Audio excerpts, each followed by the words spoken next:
ಮಂಡ್ಯದಿಂದ ಹೊರಗಡೆ ಬಿಡದೇ ಇಲ್ಲ ಬಿಡಿ.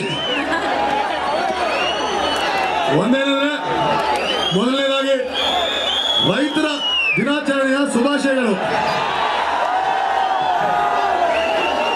ಇನ್ನೊಂದೇನಂದ್ರೆ ನಾನೇನು ಜಾಸ್ತಿ ಕೇಳೋದಿಲ್ಲ ಅಣ್ಣ, ಈ ನಮ್ಮ ಜಿಲ್ಲೆಯ ಅಥವಾ ಮಂಡ್ಯ ತಾಲೂಕು ಅಂಬರೀಷ್ ಅಣ್ಣನಿಗೆ ತುಂಬಾನೇ ಪ್ರೀತಿ ಕೊಟ್ಟಿದ್ದೀರಾ ನೀವು.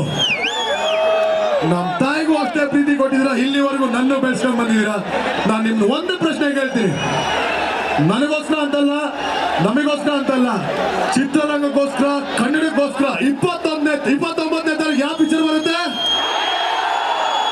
ಯಾವ್ದಣ್ಣ? 29 ಪಿಕ್ಚರ್ ಹೀರೋ ಯಾರು? ನಮ್ಮ ಅಣ್ಣ ಕಣ. ಪಿಕ್ಚರ್ನ ಹರಿಸ್ತೀರಾ, ಪ್ರೋತ್ಸಾಹಿಸ್ತೀರಾ, ಆಶೀರ್ವಾದಿಸ್ತೀರಾ ಅಂತ ಒಂದು ನಂಬಿಕೆ ಇಟ್ಕೊಂಡು ನಿಮಗೆ ಮತ್ತೊಮ್ಮೆ ನಮಸ್ಕಾರ ಮಾಡ್ತಾ ಧನ್ಯವಾದಗಳು ಹೇಳ್ತಾ ನನ್ನ ಮಾತನ್ನು ಮುಗಿಸ್ತೀನಿ. ರೈತರಿಲ್ಲ ಅಂದ್ರೆ ಇವತ್ತು ನಾವು ಯಾರು ಇಲ್ಲಿರಲ್ಲ. ಎಲ್ಲ ರೈತ ಮಹಾಜನತೆಗೆ ನನ್ನ ಪರವಾಗಿ ಪ್ರೀತಿಯ ನಮಸ್ಕಾರಗಳು ಹೇಳ್ತಾ ನನ್ನ ಮಾತನ್ನ ಮುಗಿಸ್ತೀನಿ. Thank you so much. ಧನ್ಯವಾದ. Thank you so much. ಈಗ ನೀವೆಲ್ಲ ಹೆಚ್ಚಿನ ವಿಡಿಯೋಗಳಿಗೆ ಪ್ರತಿಧ್ವನಿ ಯೂಟ್ಯೂಬ್ ಚಾನೆಲ್ ಸಬ್ಸ್ಕ್ರೈಬ್ ಮಾಡಿ, ಬೆಲ್ ಐಕಾನ್ ಕ್ಲಿಕ್ ಮಾಡಿ.